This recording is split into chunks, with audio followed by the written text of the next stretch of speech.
Yeah. ഇത് നമ്മുടെ മൊഡ്യൂളിൻ്റെ final പാർട്ടാണ് കേട്ടോ. ഫസ്റ്റ് ഒരു ക്വസ്റ്റ്യൻ ഉണ്ട്, what is unit load method and write the procedure. ഇത് യൂണിവേഴ്സിറ്റിക്ക് ചോദിച്ചിരിക്കുന്ന ഒരു ക്വസ്റ്റ്യൻ ആണ്. ആക്ച്വലി നമ്മുടെ യൂണിറ്റ് ലോഡ് മെത്തേഡ് എന്ന് പറയുന്നത് ബീമിലെ ഡിഫ്ലക്ഷൻ കണ്ടുപിടിക്കാനുള്ളൊരു മെത്തേഡാണ് എന്തെന്ന് പറയുന്നത്, നമ്മുടെ യൂണിറ്റ് ലോഡ് മെത്തേഡ് എന്ന് പറയുന്നത്. ഡിഫ്ലക്ഷനെ നമ്മൾ സാധാരണയായിട്ട് റെപ്രസെൻറ്റ് ചെയ്യുന്നത് എങ്ങനെയാണ്, ഡെൽറ്റ അല്ലെങ്കിൽ തീറ്റ എന്നാണ് നമ്മൾ ഡിഫ്ലക്ഷനെ റെപ്രസെൻറ്റ് ചെയ്യുന്നത്. അതാണ് ഇവിടെ കൊടുത്തിരിക്കുന്നത്. Delta or theta is equal to എന്തെന്ന് പറയാം, integral 0 to L capital M into small M divide by EI into DX. ഇനി എന്താണ് ക്യാപിറ്റൽ എം എന്ന് നോക്കാം.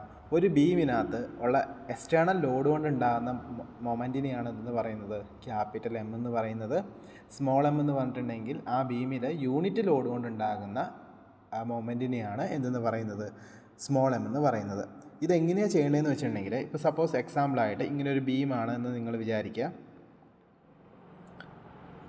ഇതൊരു ബീം ആണ്.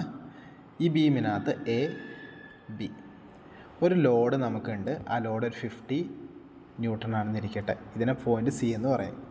നമ്മളോട് ഇപ്പോൾ ക്വസ്റ്റ്യൻ ചോദിക്കുകയാണ്, സിനകത്തെ ഡിഫ്ലക്ഷൻ കണ്ടുപിടിക്കണം by using unit load method. അപ്പോൾ നിങ്ങൾ എന്താ ചെയ്യണമെന്ന് വെച്ചിട്ടുണ്ടെങ്കിൽ, ഫസ്റ്റ് നമുക്കറിയാം ഇക്വേഷൻ എന്താണ്, integral 0 to L capital M into small M divided by EI into DX.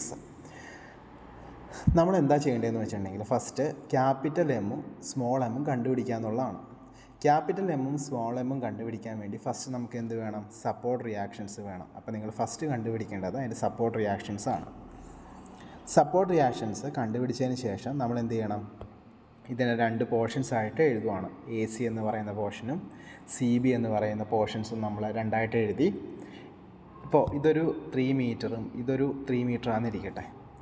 അപ്പോൾ AC എന്ന് പറയുന്ന ഒരു പോർഷനായിട്ട് എടുത്തു, CB എന്ന് പറയുന്ന അടുത്ത പോർഷൻസായിട്ട് എടുത്തു.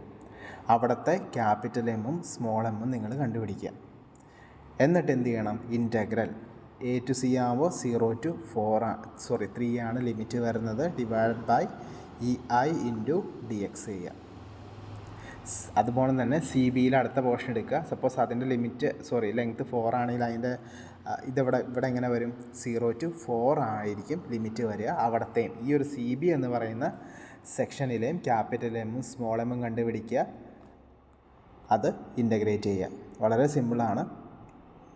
ഇനി എങ്ങനെ ക്യാപിറ്റൽ എമ്മും സ്മോൾ എമ്മും കണ്ടുപിടിക്കാമെന്ന് നോക്കാം. അത് നമുക്കൊരു പ്രോബ്ലത്തിൽ കൂടെ തന്നെ നോക്കാം. എന്താണ് യൂണിറ്റ് ലോഡ് മെത്തേഡ് കൊണ്ട് ഉദ്ദേശിക്കുന്നതെന്ന് പ്രോബ്ലത്തിൽ കൂടെ നോക്കാം. ക്വസ്റ്റ്യൻ നോക്കുക. Figure shows A loaded beam of span 10 meter.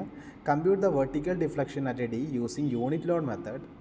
E is equal to 200 gigapascal. I is equal to 60 into 10⁶ mm⁴. ഇതാണ് നമ്മുടെ ക്വസ്റ്റ്യൻ.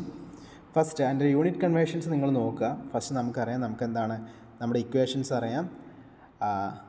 നമുക്ക് ഡിഫ്ലക്ഷൻ അറ്റ് Dയിൽ കണ്ടുപിടിക്കണേ. അപ്പോൾ അതുകൊണ്ട് നമ്മൾ എഴുതി deflection at D is equal to integral 0 to L capital M into small M divide by EI into DX. ഇനി നമ്മൾ പറഞ്ഞ പോലെ സ്റ്റെപ്പ് 1 നോക്കുകയാണ്. സ്റ്റെപ്പ് 1 നമ്മൾ എന്താ കണ്ടുപിടിക്കേണ്ടത്, സപ്പോർട്ട് റിയാക്ഷൻസ് ആണ് കണ്ടുപിടിക്കേണ്ടത്. കാരണം ഫസ്റ്റ് നമ്മൾ നോക്കുകയാണ്, നമ്മുടെ സ്ട്രക്ചർ നമ്മൾ അതേ കണക്ക് വരച്ചു. അതിനകത്ത് എന്താ സപ്പോർട്ട് റിയാക്ഷൻസ് നമുക്ക് കണ്ടുപിടിക്കാമല്ലോ. ദാറ്റ് ഈസ് VAയും VBയും നമ്മൾ കണ്ടുപിടിക്കണം. VA പ്ലസ് VB നമുക്കറിയാം. നിങ്ങൾ സാധാരണ സപ്പോർട്ട് റിയാക്ഷൻ കണ്ടുപിടിക്കുമ്പോൾ VA plus VB is equal to 40 plus ഇത് UDL ആയതുകൊണ്ട് 18 ഇൻറ്റു അതിൻ്റെ സ്പാൻ ചെയ്യുക. അതുപോലെ തന്നെ എയിലേക്ക് മൊമെൻ്റ് എടുക്കുക, അതിൽ നിന്ന് എന്ത് ചെയ്യുക, VAയും VBയും കണ്ടുപിടിക്കുക. ഇതായിരിക്കണം നമ്മുടെ ഫസ്റ്റ് സ്റ്റെപ്പ് എന്ന് പറയുന്നത്. ഇനിയാണ് യൂണിറ്റ് ലോഡ് മെത്തേഡിൻ്റെ ശരിക്കും എന്താണെന്ന് നിങ്ങൾ നോക്കേണ്ടത്. ഇനി നമുക്ക് എവിടത്തെ ഡിഫ്ലക്ഷനാണ് കണ്ടുപിടിക്കേണ്ടത്, Dയിലെ ഡിഫ്ലക്ഷനാണ് കണ്ടുപിടിക്കേണ്ടത്. യൂണിറ്റ് ലോഡിൻ്റെ പ്രത്യേകത അനുസരിച്ച് ഇതാണ്, ഏത് പോയിൻറ്റിലാണോ ഡിഫ്ലക്ഷൻ കണ്ടുപിടിക്കുന്നത് ആ പോയിൻറ്റിൽ ബാക്കി എല്ലാ ലോഡും, ആ ബീമിൽ നിന്ന് എല്ലാ ലോഡുകളും ഒഴിവാക്കിയിട്ട് ആ പോയിൻറ്റിൽ ഒരു യൂണിറ്റ് ലോഡ്, അതായത് 1 kN ലോഡ് അപ്ലൈ ചെയ്യുക. പിന്നീട് മൊമെൻറ്റ് കണ്ടുപിടിക്കുക, അനലൈസ് ചെയ്യുക. ഇതാണ് യൂണിറ്റ് ലോഡ് മെത്തേഡ് എന്ന് പറയണത്. അപ്പോൾ ഫസ്റ്റത്തെ സ്റ്റെപ്പിൽ നമുക്ക് എന്ത് കിട്ടിയിട്ടുണ്ടാവും, നമുക്ക് VAയും VBയും കിട്ടിയിട്ടുണ്ട്. ഇനി നമ്മൾ എന്ത് ചെയ്തു, Dയിലാണ് ഡിഫ്ലക്ഷൻ കണ്ടുപിടിക്കേണ്ടത്. അപ്പോൾ നമ്മൾ എന്ത് ചെയ്തു, Dനകത്ത് ഒരു യൂണിറ്റ് ലോഡ് അപ്ലൈ ചെയ്തു. എന്നിട്ട് എന്ത് ചെയ്തു, ഇവിടെയും നമ്മൾ ഇത് വെച്ചുകൊണ്ട് ഈ യൂണിറ്റ് ലോഡ് വെച്ചുകൊണ്ടുള്ള വി എയും വി ബിയും നമ്മൾ കണ്ടുപിടിച്ചു. നേരത്തെ സാധാരണ നമ്മൾ റിയാക്ഷൻസ് കണ്ടുപിടിക്കും മതി. അപ്പോൾ ഇത്രയേ ഉള്ളൂ. എന്താണ്, ഫസ്റ്റ് എക്സ്റ്റേണൽ ലോഡ് കൊണ്ടുള്ള മൊമെൻറ്റ് കണ്ടുപിടിക്കാൻ വേണ്ടിയിട്ട് എക്സ്റ്റേണൽ ലോഡ് കൊണ്ടുള്ള വി എയും വി ബിയും കണ്ടുപിടിച്ചു. ഇനി യൂണിറ്റ് ലോഡ് കൊണ്ടുള്ള ചെറിയ മൊമെൻറ്റ് എം കണ്ടുപിടിക്കാൻ വേണ്ടിയിട്ട് എന്ത് ചെയ്തു, ഡിഫ്ലക്ഷൻ കണ്ടുപിടിക്കുന്ന പോയിന്റിൽ ഒരു യൂണിറ്റ് ലോഡ് അപ്ലൈ ചെയ്തു. അതിന് കറസ്പോണ്ടിങ് ആയിട്ടുള്ള വി എയും വി ബിയും കണ്ടുപിടിച്ചു. ഇനി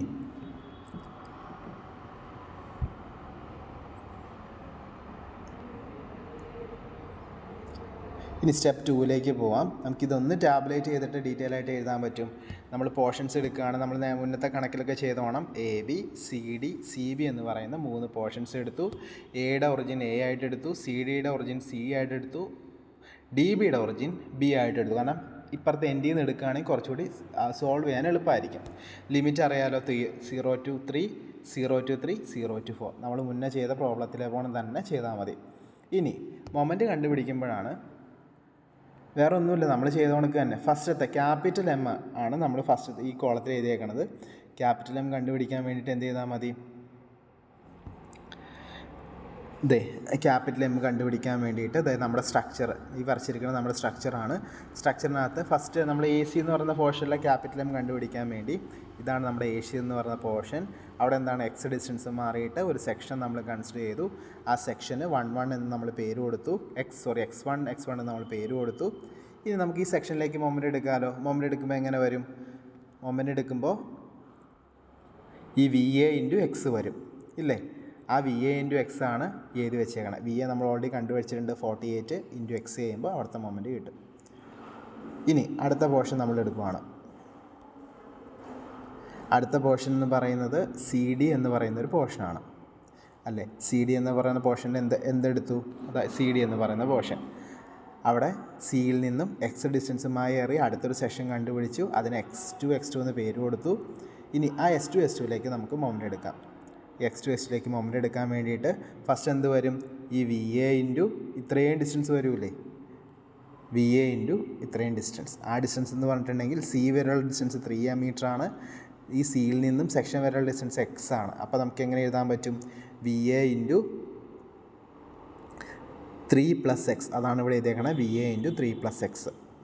അപ്പോൾ ആ RA കൊണ്ടുള്ള മൊമെൻ്റായി. പിന്നെ ഇവിടെ ഒരു ലോഡുണ്ട്, ഒരു പോയിൻ്റ് ലോഡ് 40 ഉണ്ട്.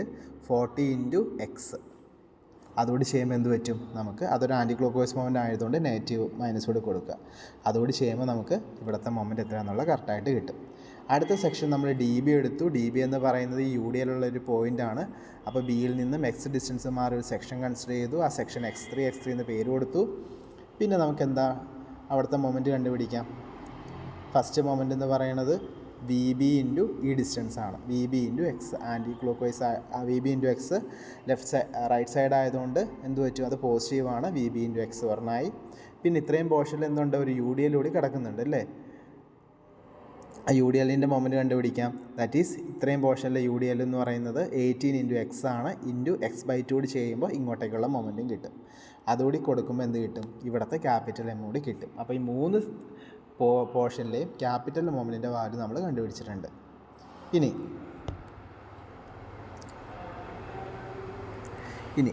ഈ ഒരു ടേബിൾ എന്ന്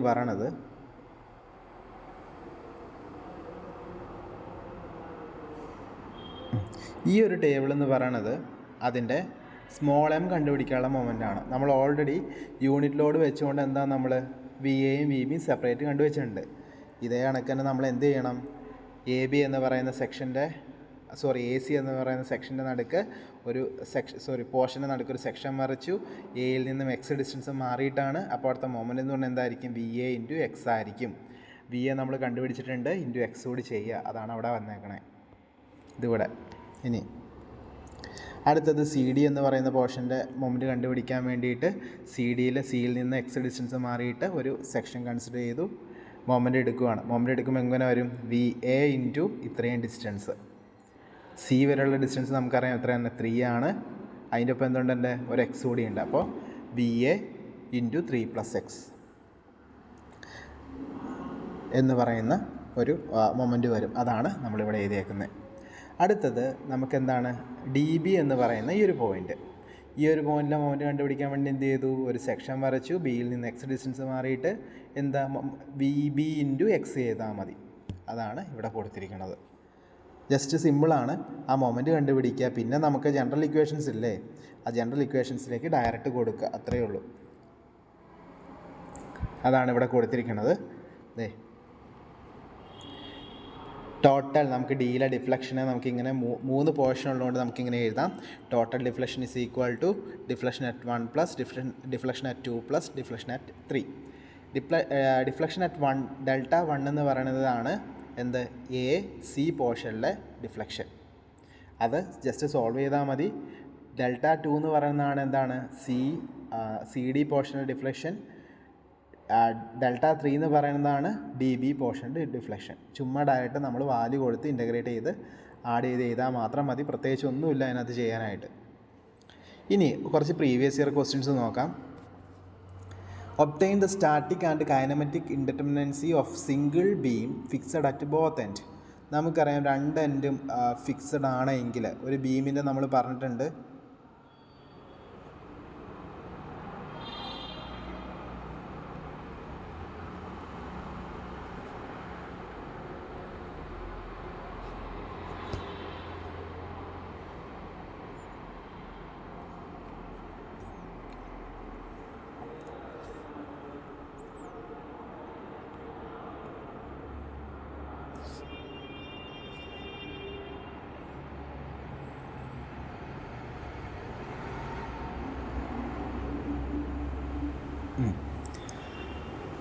അതായത് രണ്ട് എൻഡ് ഫിക്സഡ് ആയിട്ടുള്ളൊരു ബീമിനകത്ത് നോർമലി എത്ര റിയാക്ഷൻസ് ഉണ്ടാവും? 3 റിയാക്ഷൻസ് ഉണ്ടാവും. Horizontal, vertical and moment. പക്ഷെ നമുക്കറിയാം ഈ ബീമിനകത്ത് ഇൻക്ലൈൻ ലോഡോ വേറെ എക്സ്ട്രാ ഹൊറിസോണ്ടൽ ഫോഴ്സുകളൊന്നും വരുന്നില്ല. അപ്പോൾ നമ്മൾ എന്ത് കൺസിഡർ ചെയ്യില്ല? ഹൊറിസോണ്ടൽ സിഗ്മ എഫക്ട്സിൻ്റെ വാല്യൂ നമ്മൾ കൺസിഡർ ചെയ്യില്ല. അപ്പോൾ ഇക്വിലിബ്രിയം ഇക്വേഷൻസ് 3 ഉണ്ടെങ്കിൽ കൂടി നമ്മൾ എത്ര എടുക്കുകയുള്ളൂ? 2 എടുക്കുകയുള്ളൂ. കാരണം എന്താണ്? ഒരു ഇൻക്ലൈൻ ലോഡോ അല്ലെങ്കിൽ എക്സ്ട്രാ ഒരു ഹൊറിസോണ്ടൽ ഫോഴ്സോ ഒന്നും ഇവിടെ കൊടുത്തിട്ടില്ല. ഇക്വിലിബ്രിയം ഇക്വേഷൻസ് 2 ആയിട്ട് എടുത്തു. അപ്പോൾ അതുകൊണ്ട് തന്നെ എന്താണ്, ഇവിടുത്തെ ഹൊറിസോണ്ടൽ റിയാക്ഷൻസ് നമ്മൾ കൺസിഡർ ചെയ്യില്ല. അപ്പോൾ അൺനോൺ ഫോഴ്സസ് എന്തായിരിക്കും? അൺനോൺ ഫോഴ്സസ് ഇവിടെ 2 ഉണ്ട്, ഇവിടെ 2 ഉണ്ട്. അതായത് ഒരു വെർട്ടിക്കൽ ഫോഴ്സും ഒരു മൊമെൻറ്റും, ഇവിടെ ഒരു വെർട്ടിക്കൽ ഫോഴ്സും ഇവിടെ ഒരു മൊമെൻറ്റും. അപ്പോൾ അൺനോൺ ഫോഴ്സ് 2 അല്ല കേട്ടോ, ഇവിടെ 4 ആണ്. അപ്പോൾ നമുക്ക് സ്റ്റാറ്റിക് ഇൻഡിറ്റർമിനൻസി എങ്ങനെ നമുക്ക് കണ്ടുപിടിക്കാൻ പറ്റും? Number of unknown force minus equilibrium equations 4 - 2 = 2 എന്ന് നമുക്ക് കിട്ടും. ഇനി കൈനമാറ്റിക് ഇൻഡിറ്റർമിനൻസി നോക്കുമ്പോൾ നമുക്കറിയാം ബീമാണ്.